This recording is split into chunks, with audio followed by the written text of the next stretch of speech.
channel Mother Microbiology, myself Harshita Keherwar. So after very long time I am back with my new video. So the topic which I am going to consider today, that is very familiar to us, that is dengue. So I am going to consider the whole topic, a whole thing regarding to the dengue today. So please watch the video till the end without scrolling it. So as we all know, dengue is a viral fever. So and it's also very dangerous for a person. So हम आज ये जानेंगे कि dengue का सबसे main चीज़ क्या है, कैसे कैसे वो स्प्रेड होता है, कौन सी ऐसी सेल होती है हमारी बॉडी में जो पहले उसके उसमें आती है, अटैक होता है, फिर कैसे वो स्प्रेड होती है, कौन कौन से मेडिसिन लेते हैं, कौन से नहीं लेते हैं, क्या हेल्दी वेज हैं, क्या डूज हैं, क्या डोंट हैं, हम इसको ये भी देखेंगे. तो मैं इसको बहुत ही शॉर्ट तरीके से आपको एक तरीके का मैकेनिज्म समझाने की कोशिश करूंगी. So please watch the video without scrolling it. So first of all, what is the dengue? So dengue is a break-borne fever. Break-borne fever, and it is caused by female genus Aedes mosquitoes. जो इसका mosquito है वो है female होती है, वो हमेशा किसी को भी बाइट करती है, जिसकी वजह से उनके जो बाइट करने की वजह से, मॉस्किटो के बाइट करने की वजह से उसका जो सलाइवा है सैलिवरी ग्लैंड से आके हमारे स्किन पे जाके वो अंदर जाता है, एंड वो ऐसे जाता है स्किन के पोर्स के अंदर की वजह से. तो इसके थ्रू उसका सलाइवा जब हमारी बॉडी में जाता है तो वो सलाइवा जब धीरे धीरे धीरे धीरे सर्कुलेट होता है तब वो हमारी बॉडी में अटैक करना शुरू करता है. सो जो इसमें आपका हमने देखा कि इसमें जीनस है, ये जो जीनस एडिस का है ना, ये आता है फ्लेवी वायरस से. फ्लेवी वायरस ये भी एक जीनस है जो कि मेन जीनस है फीमेल मॉस्किटो एडिस का. Now now it has 5 antigenical serotypes. It has 5 antigenical serotype, that is DNV 1 to 5. It is also a very important thing. Actually क्या होता है, जैसे हम देखते हैं ना कि हर एक हम कोई प्रोडक्ट लेते हैं तो उसमें कुछ डिविजनल चीज़ें होती हैं, like it's a part 1, A, 2, 3, 4. तो सिमिलर टू दैट ऐसे ही इसमें भी एक एंटीजेनिकल सेरोटाइप दिया हुआ है. जैसे जैसे उनका सेरोटाइप आता है वैसे वैसे हर एक सेरोटाइप का अपना एक अफेक्ट है, अपना एक मीनिंग है. क्योंकि जैसे कि हम देखते हैं DNV 1 to 5 में जो 1 वाला जो स्टेज आता है वो थोड़ा सा इनिशियल पॉइंट का होता है, फिर जब वो सेकेंड फेज में जाता है तो वो थोड़ा सा एलोंगेट हो रहा है, फिर थर्ड में वो मैच्योर फेज पे जा रहा है, फोर्थ पे वो फिर से धीरे धीरे धीरे धीरे स्टेशनरी पे जा रहा है, एंड फिफ्थ पे वो खत्म हो रहा है. तो इस तरीके से एक साइकिल जो है सेरोटाइप में आते हैं, जो कि हर एक हम जितने भी डेंगू वाले पेशेंट्स को देखेंगे हर एक का जो आप देखते हैं ना, प्लाज्मोडियम वाइवेक्स है, जैसे हम मलेरिया का करते हैं तो उसमें प्लाज्मोडियम वाइवेक्स आता है, प्लाज्मोडियम फ्लोरिया आता है, प्लाज्मोडियम वाइवेक्स 2 इस तरीके से कुछ कंसिडरेशन होता है. सिमिलर टू दैट इसमें भी सीरोटाइप का होता है. Now dengue virus encodes only 10 proteins. आपको स्क्रीन पे एक राइट साइड में एक बॉल से दिख रहा होगा, that ball is not a football, actually that is a protein. इस प्रोटीन में 10 प्रोटीन्स होते हैं इसके अंदर, वायरस के अंदर, जिसमें जो है 3, इन 10 में से 3 को वो कंसिडर करता है, 10 में से 3 को वो कंसिडर करता है. जैसे कि आप देख सकते हैं स्लाइड में, आपको स्क्रीन पर दिख रही होगी, जैसे कि 1K4 the nucleocapsid of a core protein. अब आप ये सोच रहे होंगे 1K4 nucleocapsid of core protein क्या है. तो 1K4 न्यूक्लियोकैप्सिड का मतलब है ये उसकी यूनिट है, और न्यूक्लियोकैप्सिड का मतलब जो आपको अभी स्क्रीन पे दिख रहा है उसमें जो एक तरीके से एक कैप्सूल सा बना हुआ है ना, वो न्यूक्लियोकैप्सिड है. न्यूक्लियोकैप्सिड का मतलब उसके अंदर न्यूक्लियस है, उसको वो कैप्सूल जो है ढक रहा है. कैप्सिड का मतलब भी कोटिंग होता है. एंड साथ ही साथ इस वायरस के अंदर सिंगल आरएनए होता है, ये स्ट्रैंडेड होता है, सिंगल स्ट्रैंडेड है और इसके अंदर आरएनए होता है. Now 10K8 a membrane associated protein which is denoted as M. इसके अंदर 10K8 एक मेम्ब्रेन होती है जो प्रोटीन से डायरेक्ट एसोसिएट करती है, जो कि M से डिनोट होती है. Now 2R6P6 and envelope protein E. जो 2R6P6 ये यूनिट है, और जो एनवेलप प्रोटीन है, जैसे कि एक suppose I have this cover, it's my tablet cover. So if you see from the front, then you should see it's like same, okay. ऐसे आपको इसका पोर्शन पीछे का नहीं दिख रहा, but we can have a view that it has a rectangle shape. But अगर आप इसको देखेंगे, अगर हम इसको थोड़ा सा भी मर्ज करेंगे या थोड़ा सा इसको डीपली देखेंगे तो इसके अंदर बहुत सारी आपको लेयर्स मिलेंगी। एंड इसी तरीके से इसमें जो एनवेलप प्रोटीन दिया है, एनवेलप प्रोटीन का मतलब है कि सामने से तो वो जो प्रोटीन है वो सब ऐसे है, लेकिन इसके अंदर प्रोटीन का अलग अपना स्ट्रक्चर दिया हुआ है, सिमिलर टू दैट। जैसे कि ये है, तो ये जैसे हमने इसको खोला तो इसके अंदर बहुत सारी चीजें हैं, तो सिमिलर टू दैट ऐसे ही इसके सर्कल जो आपको दिख रहा है, जो प्रोटीन है इसके अंदर बहुत सारी सब प्रोटीन से कोटिंग है जो इसको कोट करते काम आती है। इसको किसको काम आती है? डेंगू को। Now 7 all non-structural NS protein that orchestrate the production of new viral antigens virus only once virus invades the cell। इसके अंदर ऐसे 7 स्ट्रक्चरल नॉन स्ट्रक्चरल प्रोटीन्स हैं। जैसे ही कोई भी न्यू वायरल एंटीजन आता है तो वो उसमें एक बार प्रोडक्शन स्टार्ट कर दे। अगर वो एक बार किसी भी नए वायरल एंटीजन का प्रोडक्शन स्टार्ट कर दे तो वायरस जो है सेल में अंदर जाके फैल जाता है। तो वह ऐसा क्या है जो उसके अंदर आके फैल जाता है, वो मैं बताती हूँ। जैसे कि इसमें ये दिया हुआ है कि नॉन स्ट्रक्चरल प्रोडक्शन है प्रोटीन्स का, जिसमें न्यू वायरल एंटीजेंस एक बार अगर आ गए तो वो सेल को जाके इन्वाइट कर देता है, उसको फैला देता है। तो उसमें आता है पहला NS1, NS2A, NS2B, NS3, NS4A, NS4D। ये इस तरीके के कुछ नॉन स्ट्रक्चरल NS प्रोटीन्स हैं। ये सारे के सारे क्या हैं? प्रोटीन्स हैं, यानी कि नॉन स्ट्रक्चरल है, इसको इसीलिए NS से डिनोट किया जाता है। अब इनका काम क्या है? जैसे कि मैंने पहले बताया, कोई प्रोडक्ट भी लेते हैं तो उसके अंदर कुछ डिविजनल चीजें होती है, उनका अपना अलग इफेक्ट होता है। सिमिलर टू दैट पॉइंट उसका भी अपना इफेक्ट है। हम बात करते हैं यहाँ मेन हमने लिया NS1 को। NS1 ही एक ऐसा प्रोटीन है जो पता लगाता है कि इन्फेक्शन का साइड कहाँ पर है। जैसे कि हम कहते हैं ना कि जैसे हम डिटेक्शन करते हैं, जो लोग माइक्रोबायोलॉजिस्ट हैं या जो भी ये वीडियो देख रहे हैं साइंस से रिलेटेड, अगर आपने एंडोस्पोर स्टैनिंग की होगी तो एंडोस्पोर स्टैनिंग में हम सैफरन का यूज क्यों करते हैं?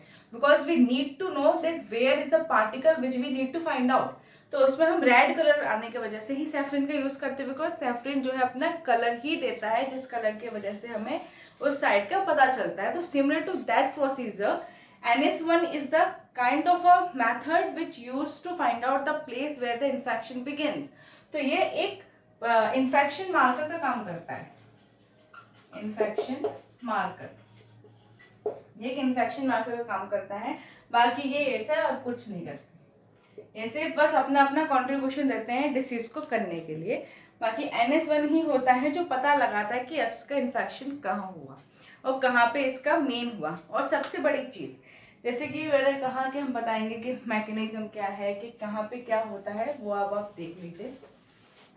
क्या होता है कि जैसे ही मैंने बोला कि मॉस्किटो का जो सलाइवा है वो स्किन में जाता है, फिर पूरी बॉडी में जाता है। तो ऐसा नहीं कि हमारी बॉडी में कुछ भी जाएगा तो हमें एकदम से कुछ भी हो जाएगा, नथिंग लाइक दैट। हमारी बॉडी में भी एक इम्यून सिस्टम है, एक नेचुरल प्रोसीजर होती है, एक नेचुरल ब्लड है हमारी स्किन में जो हमें बहुत मदद करता है ऐसे फॉरेन पार्टिकल से लड़ने के लिए। तो सबसे पहले जब वो सलाइवा जाएगा तो अटैक किस पे करेगा? WBC, that is white blood cell. जैसे कि मैंने आपको अपने ब्लड सेल के एक वीडियो में बताया था, जिसका मैं डिस्क्रिप्शन डालूंगी, लिंक डालूंगी डिस्क्रिप्शन बॉक्स में, जहाँ पे मैंने बताया था कि ये जगह पे है आपकी ब्लड सेल्स होते हैं। तो उसमें 3 मेटल होते हैं, प्लाज्मा है, प्लेटलेट्स है एंड WBC। तो वही WBC हमें बचाता है, लेकिन जब वो WBC खुद नहीं बच पाता तब वो हमें प्रॉब्लम क्रिएट करता है। लेकिन उससे पहले आप ये जान लीजिए कि डेंगू को एपिडेमियोलॉजी क्या है। डेंगू की जो एपिडेमियोलॉजी है, एपिडेमियोलॉजी का मतलब है कि इसका जो होने की जो चांसेस हैं या उससे रिलेटेड जो फैक्टर्स हैं वो क्या हैं। तो जो उसके रिलेटेड फैक्टर्स हैं वो हैं, एक तो ये खुद ही एजेंट या वायरस जो भी आप कह लें, दूसरा हो गया इसका एनवायरनमेंट, और तीसरा इसका हो गया टेम्परेचर। ये तीनों ही अगर इसे अपनी अनुसार मिल गए, इसे अपने ही फेवरेबल के अकॉर्डिंग मिल गए, तो फिर तो डेंगू की चांदी ही चांदी, मतलब डेंगू का अच्छे से अपना अंदर आना शुरू हो जाता है। अब बैक टू द पॉइंट कि सबसे पहले वो अटैक किस पे करता है, तो वो करता है WBC पे। It attacks on WBC, that is white blood cells. अब क्या होता है कि हमारी बॉडी में वाइट ब्लड सेल्स है जो हमेशा किसी भी तरीके की फॉरेन पार्टिकल्स को एंटर होने के बाद उससे फाइट करता है। जहां तक होता है WBC हमारी बॉडी की इम्यूनिटी को बहुत इनहेंस करता है, बहुत बूस्ट करता है, एंड बहुत सी बार ऐसा होता है कि हमारा इन्फेक्शन कुछ ही दिनों में खत्म भी हो जाता है सिर्फ एंटीबायोटिक्स लेके। लेकिन जब WBC नहीं हो पाता, जब WBC इनफ नहीं होता, तभी डेंगू जैसे या मलेरिया जैसी प्रॉब्लम्स जो है बढ़ पाती हैं। अब जैसे कि ब्लड सेल्स है तो WBC इसको बचा लेता है फिर छोड़ देता है। अब आता है कि उसकी पूरी मैकेनिज्म क्या है। तो सबसे पहली चीज हम बात करते हैं सिम्टम्स की। WBC से तो क्लियर हो गया, और अभी आपके स्क्रीन पे एक फोटो शो हो रही होगी कि उसमें WBC कैसे इफेक्ट होता है, वो देखिएगा लेफ्ट साइड पे। अब आता है सिम्टम्स। सिम्टम्स जरूर देखिए, because नाउ-a-days many of diseases have the very common symptoms, so we all need to know about the symptoms because to be aware about it. Vomiting, abdominal pain, stomach pain, pain in eyes, swelling in body, fatigue, dizziness,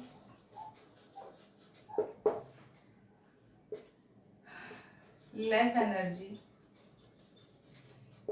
और cold. ये इसके symptoms हैं जो कि mainly होते हैं। क्या होता है, आंखों में दर्द होना, येलोइश कलर, मतलब येलो सॉरी गर्माहट सा फील होना, देख कुछ गरम गरम सा है, आईज में होना, एब्डोमिनल पेन होना, वॉमिटिंग होना, कुछ भी डाइजेस्ट नहीं होना, पेट में दर्द होना, एंड ये सारे सिम्टम्स जो आपकी स्क्रीन पर शो रहेंगे उसे भी कंसिडर करते जाइएगा। तो ये सारे सिम्टम्स होते हैं। अब ये सिम्टम्स हुए, अब इसकी साइकिल कैसे हुई, अब ये कैसे ट्रांसमिट हुआ, तो मैं एक चार्ट सिंपल सा बना के रफली बता देती हूँ, बाकी आप अपने स्क्रीन पे भी देखते रहिए क्योंकि मैं इंटरेस्टिंग से साइकिल आपके साथ स्क्रीन पे शेयर कर रही हूँ, तो उसे देखते रहिएगा। और अब आता है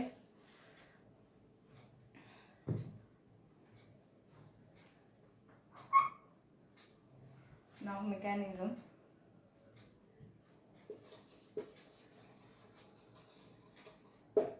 एक मैकेनिज्म तो ये है मॉस्किटो। मैं एक फ्लो चार्ट बना रही हूँ, डायग्राम नहीं बना रही। मॉस्किटो इंजेक्ट और infect saliva to human body. Then उसके बाद में saliva got mixed in blood cells and circulate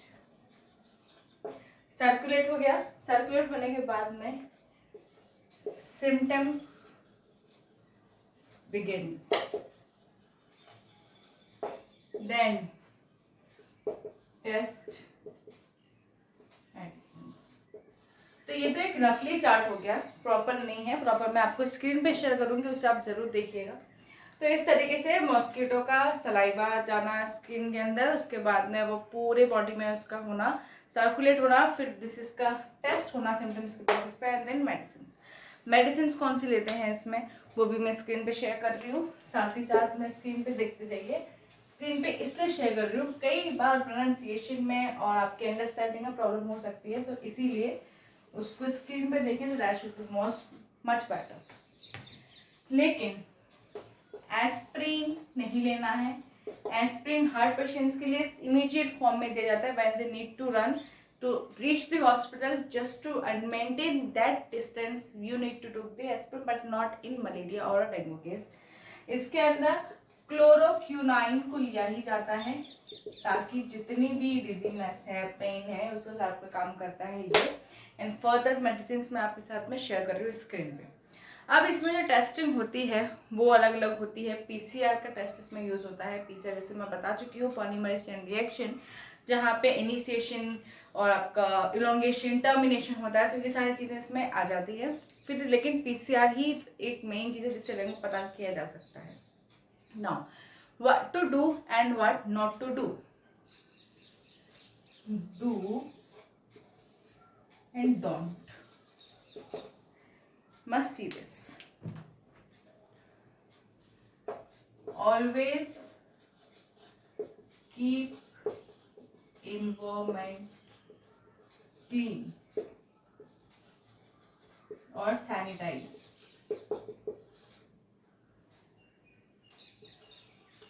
Dirtiness नहीं होनी चाहिए and humidity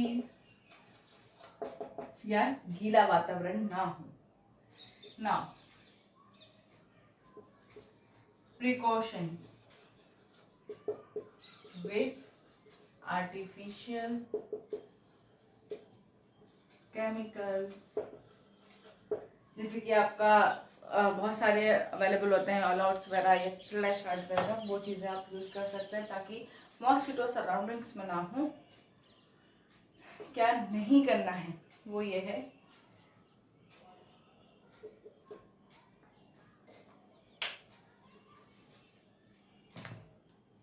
डर्टीनेस, ह्यूमिडिटी नहीं रखनी है, हमें अपने पास आर्टिफिशियल केमिकल्स रखने हैं, एंड यहाँ पे स्मोकिंग बिल्कुल नहीं करनी है।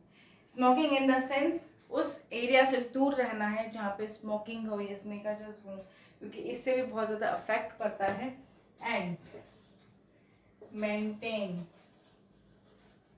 स्टेरिलाइजेशन,